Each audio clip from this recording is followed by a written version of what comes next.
ভাবে দুঃখিত। সমস্ত যাত্রীদের অনুরোধ করা হচ্ছে আমাদের হ্যালো। অফিসিয়াল ওয়েবসাইট এই, অথবা হেল্পলাইনে যোগাযোগ অথরিটি। করে তথ্য সংগ্রহ অথরিটি। করুন। অথরিটি, আমার অনুমতি প্রিয় ছাড়া যাত্রীরা, কোনো নোটিশ ছাড়াই এই আপনাদের ঘোষণা জানানো কেন যাচ্ছে, হচ্ছে? স্যার, ওপর প্রাইম থেকে তৎক্ষণাৎ এয়ারলাইনের নির্দেশ এসেছে। পরিষেবা নির্দেশ? সাময়িকভাবে আপনার লাইসেন্স স্থগিত বাতিল করা করা। হয়েছে। কি বলছো? আমরা এই অসুবিধার প্রাইম জন্য এয়ারলাইন্স এখন ব্যান আন্তরিকভাবে হয়েছে। দুঃখিত। আপনি যদি সমস্ত কিছু বলতে চান যাত্রীদের পরে অনুরোধ বলবেন। করা হচ্ছে হ্যালো, আমাদের হ্যালো। অফিসিয়াল ওয়েবসাইট অথবা হেল্পলাইনে যোগাযোগ করে তথ্য সংগ্রহ করুন। আমি তো বলেছিলাম 10 মিনিটের মধ্যে তোমাকে শেষ করে দেব। প্রিয় যাত্রীরা, তোমার এয়ারলাইন আপনাদের ব্যান করিয়ে জানানো দেব। যাচ্ছে, প্রাইম এয়ারলাইনের তোমাকে রাস্তায় নিয়ে পরিষেবা আসব। সাময়িকভাবে স্থগিত তুমি করা একজন হয়েছে। সাধারণ মানুষ। আমরা এই অসুবিধার জন্য তুমি কিভাবে এটা করতে আন্তরিকভাবে পারো? দুঃখিত। সমস্ত আমি যাত্রীদের কোটিপতি অনুরোধ করা মানুষ। হচ্ছে, আমার আমাদের এয়ারলাইন অফিসিয়াল ব্যান করতে ওয়েবসাইট হলে অথবা প্রধানমন্ত্রীকেও হেল্পলাইনে অর্ডার পাঠাতে যোগাযোগ হয়। করে তথ্য সংগ্রহ করুন।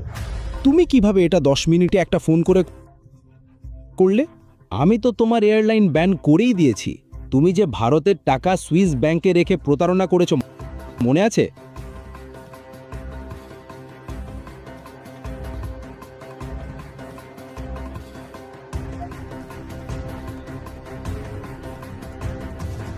এই মুহূর্তে তোমাকে জেলে পাঠাতে পারি, কিন্তু আমার জরুরি কাজ আছে, তাই ছেড়ে দিচ্ছি। না হলে তোমার হাতেই একটা ভিক্ষার থালা দিতাম আর তোমাকেই ভিক্ষা করতে বাধ্য করতাম।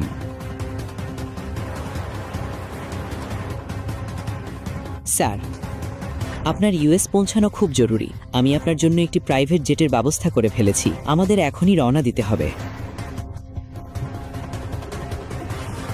প্রাইভেট জেট মানে এই লোকটা সাধারণ কেউ নয়, এ তো একজন খুবই ধনী আর ক্ষমতাবান মানুষ। শোনো, তোমার নাম কি?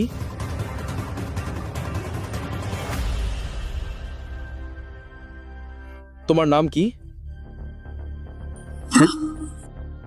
সরি স্যার, সরি, আমাকে মাফ করে দিন স্যার, ক্ষমা চাচ্ছি। যদি আগে জানতাম স্যার, তাহলে আমি নিজেই আপনার জন্য জেটের ব্যবস্থা করতাম। দয়া করে মাফ করে দিন স্যার, আমি আর কোনোদিন এমন ভুল করব না। আমি আর কোনোদিন এমন ভুল করব না। এখন তো তোমার এ লাইনই নেই, তুমি ভুলটাই বা কিভাবে করবে? কে এই ইয়াং মাস্টার, যিনি শহরের সবথেকে ধনী মানুষকেও মাথা নিচু করতে বাধ্য করলেন? কি তার আসল পরিচয়? সুপ্রভাত স্যার। সুপ্রভাত। স্যার, ব্যাগটা ঠিক আছে, স্যার প্লিজ দিন, আমি রেখে দিচ্ছি। ধন্যবাদ।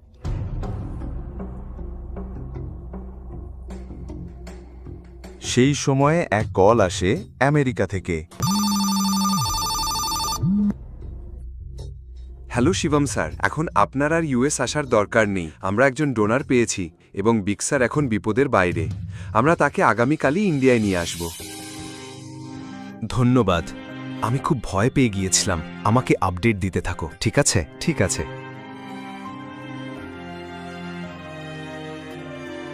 শিবম কোনো দুশ্চিন্তা ছাড়াই এরপর থেকে বেরিয়ে এলো।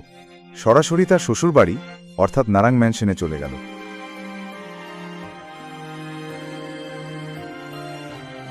শিবম প্রতিদিনের মতো দৃষ্টির অফিসে গেল, নিজের চিন্তায় ডুবে থাকা অবস্থায়। তার হাতে দৃষ্টির জন্য লাঞ্চ ব্যাগ, কানে ইয়ারফোন। সুপ্রভাত মিশ্রমা, আজ আপনি কেমন আছেন? আজকের দিনটা খুবই সুন্দর, তাই না? হ্যালো, আপনি কেমন আছেন? আপনি এটা কি? আপনি এত টেনশনে কেন? আপনি সারাক্ষণই চাকরের মতো কাজ করে যাবেন নাকি একটু নিউজটাও দেখবেন? আপনি এত বড় ব্যবসায়ীর জামাই, অথচ ব্যবসা সম্পর্কে কিছুই জানেন না। কি হয়েছে যেটা আমি জানি না? নিউজটা দেখুন।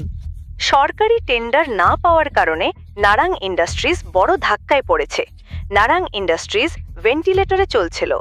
এই 200 কোটির সরকারি টেন্ডার থেকে অনেক আশা ছিল, কিন্তু এই টেন্ডার পেয়ে গেছে কাপুর ইন্ডাস্ট্রিজ। দৃষ্টি কিভাবে বাঁচাবে নারাং ইন্ডাস্ট্রিজ এবং তার পড়তে থাকা শেয়ার? ঋষভ ছিল দৃষ্টির বিজনেস পার্টনার, যদিও সে দৃষ্টির জীবনসঙ্গী হতে চেয়েছিল। কিন্তু দৃষ্টির দাদু তাকে জোর করে বিয়ে দিয়ে গেলেন এক গরিব রাস্তার ছেলের সঙ্গে, শিবমের সঙ্গে, যে রাস্তার পাশে কুলচা বিক্রি করত। আর তারপর দৃষ্টির দাদু মারা গেলেন। ব্যবসা বাঁচাতে দৃষ্টির বাবা অখিল নারাং অনেক চেষ্টা করেছিলেন, কিন্তু তিনি কোম্পানিকে সামলাতে পারেননি।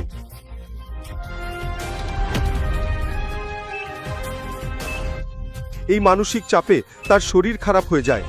লোকসান বেড়েই চলেছিল, তাই দৃষ্টিকেই দায়িত্ব নিতে হয়।